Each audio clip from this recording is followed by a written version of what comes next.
National championship game tomorrow night. And Michael Penix Jr., I think, has the opportunity to join some elite company in a tier of, he might already be in this tier, depending, no matter the outcome, right? But Michael Penix Jr. can reach the tier of, I think, quarterbacks who drug their teams to titles. Now, I think he's got a little bit better supporting cast than some other guys have had that have won titles. But when you look at kind of the last, 25 years of college football, there is a somewhat small list of schools that have won titles almost strictly because this quarterback drug them to a title, right? Like Cam Newton drug Auburn to a title.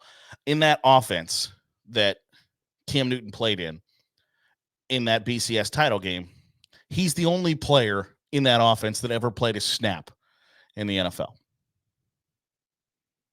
That's a hell of a stat.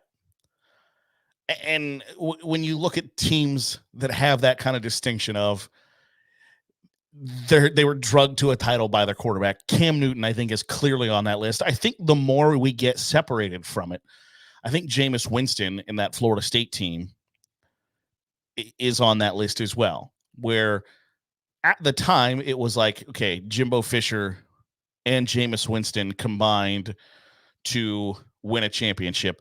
And the longer we get separated from it, I think the prevailing thought has maybe become like Jameis Winston drugged Jimbo Fisher to a title. And that the appreciation for the job Jameis Winston did has been viewed in different light over the course of the last 10 years.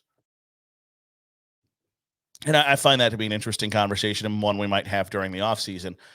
But I think more and more people would consider Jameis Winston on that list of quarterbacks who drug a team to a title. Now, I think it might be slightly weird that if you drug a college football program to a championship and then didn't experience a ton of success in the NFL, do you fall in this list? I don't know. Like Cam Newton was an NFL MVP after dragging Auburn to a title.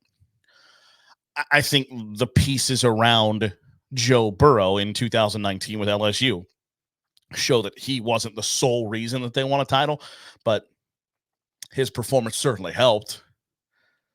That they don't win that national championship, and maybe they do. Maybe they were so dominant outside of Joe Burrow that they do win the title. But even if you put an average quarterback in there, I don't know that they're the overwhelming favorites like they were that season. So I think Joe Burrow is somewhat, I don't know that he's in the drug these bums to a title by any stretch of the imagination. But when you consider that 2019 national championship team, you consider that Joe Burrow put on one of the best performances in college football history throughout the course of that season. And Michael Penix Jr., I think and if they don't win the title, he might join the like Mike Vick, what was that, 1999 Virginia Tech team that played in the national championship game and lost to Florida State. Like you didn't drag your team to a title, but you drug your team to a title game. And I think part of this goes back to Penix's time at Indiana. Indiana is by no means a football power, by no means has any business probably ever really being ranked in the top 25, being viewed as a conference title contender, whatever the case may be. They are and you look at the Power 5 recruiting rankings anyway, Indiana is generally a bottom 10 finisher in the recruiting rankings in Power 5 programs. There's just a lot of competition for in-state recruits. They're going to be third tier 2 recruits from neighboring states. It's a school that doesn't have a rich football tradition. It's a basketball school. And for the last 12 years, your divisional opponents have included Ohio State, Michigan, Michigan State, Penn State. It's not an easy spot to be in. And Michael Penix Jr. had Indiana ranked, I think, as high as number 9 during his time there. And realistically, you can, I would argue that Penn or Indiana got kind of jobbed out of a spot in the Big Ten championship game when Michael Penix Jr. was in his final seasons there at Indiana due to the COVID-19 pandemic. And, you had to play 6 games. Well, actually, we need Ohio State to be in the Big Ten championship game so they can make the college football playoff. So they jobbed. And I don't think that's really, in retrospect, I don't think that's all that controversial of an opinion, that they set the rules of like, here's how you have to qualify for the Big Ten championship game. And then Ohio State didn't kind of meet those qualifications. And they were like, screw it. Penn State got jobbed out of a Big Ten championship appearance, and Michael Penix Jr. had them ranked in the top 10 in the country.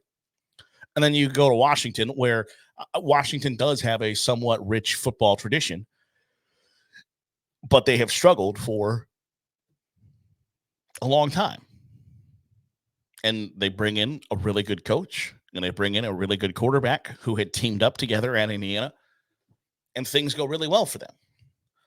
I think Michael Penix Jr. has the potential to be in that somewhat rarefied air of guys who have taken their team to a national title game because you put the team on your back. Now, there are some guys on that Washington team that will play in the NFL. Like when you look at the 1999 Virginia Tech team, the only person who made like a really sizable impact in the NFL outside of Michael Vick is the kicker Shane Graham. Like, that's a little, you can't make the same argument for LSU and Joe Burrow, right? Like you have both Jamar Chase, Justin Jefferson at wide receiver, and then you Clyde Edwards-Helaire, not to mention guys on the defensive side of the ball. Like you have an entirely different skill set here compared to Cam Newton was the only player from that offense that ever played a snap in the NFL. But I think you could make that argument that what Michael Penix Jr. has done in his college career at the 2 programs that he has played at is so insanely impressive because for the most part, that's what it takes to elevate. You either have to have a great generational 4-year run at quarterback or a great coach to elevate you from one tier to the next, right? Like if I were to tell you to close your eyes and envision who the blue bloods are of college football, you can probably, who are the top 10 to 12 programs in the sport?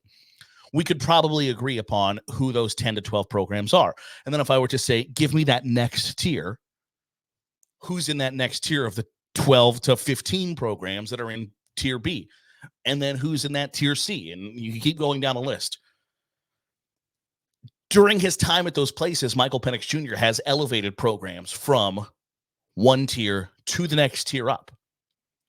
And I think he has those same qualities and those same results that a guy like Michael Vick had, that he elevated Virginia Tech from this tier to that tier.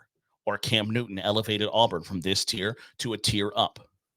For that one season, Joe Burrow had LSU, and I think LSU was probably right there on the fringe of that. If you were going to tell me the top 10 to 12 storied blue blood programs, LSU was right on that fringe, I think. And if they were number 12 on that list, he had them at number 1 that year.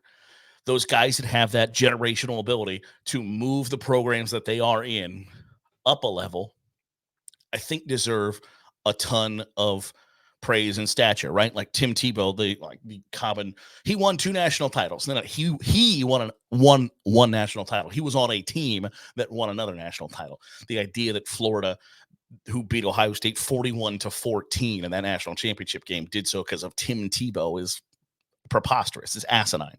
Tim Tebow, during his college career, was a part of 2 national championship teams. He won a national title. And I think that's an important distinction. But he elevated Florida from where he was, where the program was, what stature, what tier they were in, to the top spot. Because when you look at the college football playoff as it sits in the 4-team playoff, the title winners have been Ohio State, Alabama 3 times, Georgia twice, Clemson twice, and LSU. In the 10 years, you're going to have 5 different winners. You're going to have 6 different winners in 10 years. My apologies. So the idea that this is really easy to do isn't really borne out by the results of the championship games and of the 4-team playoff, the 4 teams that have made the playoffs year after year after year, right? And what Michael Penix Jr. has done in his college career is completely elevate 2 different programs. And I think that's harder to do than people think it is. Like, it's not just firing up dynasty mode on NCAA and recruiting 5 stars to, Utah State to build your program. It's much more difficult than that. And what he did at one completely substandard Power 5 program, and then at kind of a B, or you could maybe even argue a C level program, C tier program, to get that team to the national title game is insanely impressive in its own right, regardless of what the results are tomorrow night. I don't know that I love Washington's chances in the game, to tell you the truth. And I know that it's not going to be a moral victory to them if they're not going to be like, we're just happy to be here. That's not going to be their thought process. But I think in retrospect, regardless of the outcome, to take a step back, understand and appreciate what Michael Penix Jr. has accomplished in his college football career is an important thing to view and appreciate, because what he has done has been insanely impressive.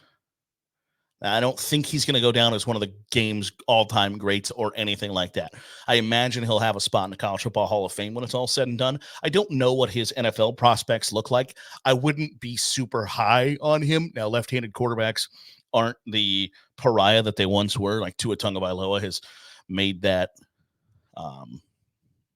kind of stigma go away, because for a while there, I think like Dez Bryant was, for I think a decade, like the last person to throw a left-handed touchdown in the NFL.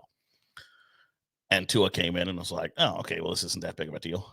Like between Mike Vick and Tua, Dez Bryant was the left-handed person to throw a touchdown pass. So and somebody on Twitter, I thought it was super interesting, had reversed the video and said, like, if Michael Penix Jr. was right-handed, to make the video look like if he was throwing it right-handed. If he was right-handed, you would think his throwing motion is beautiful, but because he's left-handed, it's like, oh, he's herky-jerky. He needs some DW40 in that elbow and the shoulder. I don't know what his pro prospects look like, but I don't think he'll go down as one of the greats of college football. And I'm not here to argue that he deserves to be viewed as one of the titans of the game or anything like that. But in retrospect, especially right now where it's going to be as fresh as possible, to look back at what he accomplished in Indiana and what he accomplished at Washington, I think is deserving to look back and go like, man, what you did is really impressive as hell. And you got a lot to be proud of. And I think he's earned his props. Tomorrow, got a full preview of the College Football Playoff National Championship game, Michigan, Washington. I'll get you who I think will win, why I think they'll win, and why I don't love that. We'll chat about it tomorrow right here on the Daily Huddle. If you're watching on YouTube, hit the subscribe button. Make sure you're getting all the great college football content we are pumping out here at Saturday Glory. If you are listening to the podcast feed, drop a 5-star review. It goes a long way in helping out the channel. I'll see you back here tomorrow on Saturday Glory.